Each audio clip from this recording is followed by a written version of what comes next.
আসসালামু আলাইকুম। আজকে জানবো মহানবী হজরত মোহাম্মদ সাল্লাল্লাহু আলাইহি ওয়াসাল্লাম বাচ্চা শিশুদের নিয়ে কি বলেছিলেন।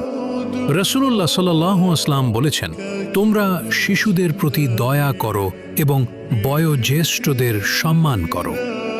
আরও একটি হাদিসে তিনি বলেন, যে ব্যক্তি ছোটদের স্নেহ করে না এবং বড়দের সম্মান করে না, সে আমাদের দলভুক্ত নয়। রাসূলুল্লাহ সাল্লাল্লাহু আলাইহি নিজেও শিশুদের ভালোবাসতেন।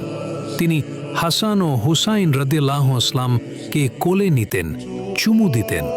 এমনকি নামাজে থাকলেও নাতিরা পিঠে উঠে গেলে নামাজ ভেঙে না দিয়ে ধৈর্য ধরতেন। এই হাদিসগুলো আমাদের শেখায় শিশুরা ভালোবাসা, আদর আর সম্মানের হকদার। আসুন আমরা সবাই শিশুদের প্রতি দয়ালু হই এবং নবীজির আদর্শ অনুসরণ করি।